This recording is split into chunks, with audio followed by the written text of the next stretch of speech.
नाही, सध्या परिस्थितीला नांदेड जिल्हा शिवसेनेमध्ये दुफळी अशी काही मोठी झालेली नाही. परंतु परवा जी माननीय आमदार कल्याणकर साहेबांनी जी बिनशर्त पाठिंबा भाजपाला महापालिकेमध्ये दिला, त्याच्यामुळं जे काही पराभूत उमेदवार होते किंवा इतरही पदाधिकारी होते, की त्यांना अचानक असा म्हणजे हे झाले, की असं कसं शक्य आहे?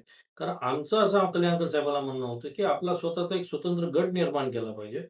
तो जो गट निर्माण केला आपण, तर आपला एक कॉप मेंबर म्हणजे आमचे 5 आणि राष्ट्रवादीचे 2 असा आमचा गट बनवला असता, तर आपला एक कॉप मेंबर त्या महापालिकेमध्ये गेला असता. शिवसेनेचा एक नगरसेवक वाढला असता.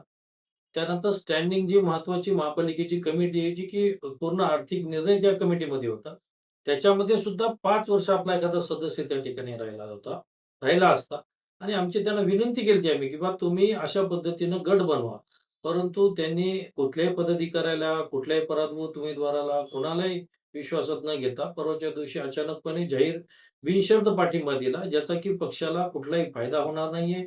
कुठलाही कॉप मेंबर शिवसेनेचा आता महापालिकेत जाणं शक्य नाहीये आणि स्टँडिंग कमिटीमध्ये तो तो जाणंही आता शक्य नाही. 3 आमदारांसह पाठिंबा असल्याचं त्यांनी सांगितलं होतं. एकनाथभाई शिंदेंनी तसा फोनवर बोलल्या जात होतं.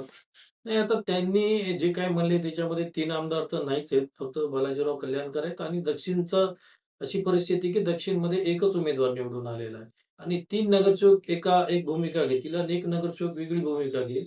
असं करणं म्हणजे त्या त्या नगरसेवकाला सुद्धा अवघड जावं लागलं. त्याच्यामुळे बोंडारकरांना माननीय आमदार बोंडारकरांना सुद्धा त्यांनी हे केल्यानंतर त्यांनी बघा म्हणले तुमच्या हिशोबाने तुम्हाला काय योग्य वाटते ते. परंतु ते सुद्धा त्या प्रेस कॉन्फरन्सला गेले नव्हते. कारण त्यांचं सुद्धा म्हणणं तेच होतं, की माझे जे पराभूत उमेदवार आहेत, त्यांना माझ्याबद्दल म्हणजे नाराजी होऊ नये, की "बा तुम्ही असं का केलं?" मग ते त्या प्रेस कॉन्फरन्सला गेले नव्हते आणि दुसरं कोणी नाही, फक्त बालाजीराव कल्याणकर हे स्वतः त्या प्रेस कॉन्फरन्सला उपस्थित होते. शिवसेनेच्या तिन्ही आमदारांना विश्वासात न घेता बालाजी कल्याणकर स्वतः एकहाती शिवसेना चालवत आहेत असं म्हणणं आहे का तुमचं? म्हणजे सध्या परिस्थितीला जो काही निर्णय त्यांनी घेतलेला आहे, तो कुठल्याही आमदारांना माहिती नाही, काही नाही आणि अशा पद्धतीनं एकला चलारू जर त्यांनी केलं, तर निश्चितच पक्षाचं नुकसान होईल. आमची त्यांना तुमच्या माध्यमातून ही विनंती आहे, की बा तुम्ही अ, निर्णय घेत असताना सर्वांना विश्वासात घ्या.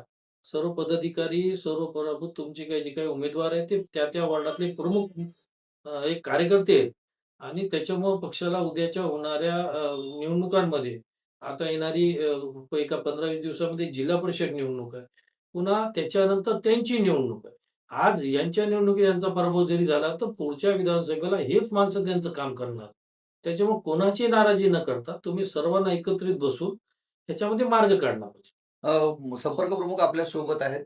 तसा अहवाल तुम्ही एकनाथ शिंदे आणि खासदार श्रीकांत शिंदेकडे सादर करणार आहात का? निश्चितच आम्ही आमचे नेते, शिवसेनेचे मुख्य नेते आदरणीय उपमुख्यमंत्री आदरणीय एकनाथभाई शिंदे साहेब, सन्माननीय खासदार डॉक्टर श्रीकांत शिंदे साहेब यांना आम्ही मुंबई या ठिकाणी जाऊन भेटणार आहेत आणि नांदेडची जी काही पक्षाची परिस्थिती आहे सध्या पक्षामध्ये नांदेड जिल्ह्यामध्ये काय चालू आहे, आम्ही त्यांना या सर्व गोष्टी बाबी त्यांच्यापुढे ठेवणार आहे आणि त्यांच्याच माध्यमातून याच्यातून काहीतरी मार्ग निघाला पाहिजे, असं मी त्यांना विनंती करतो.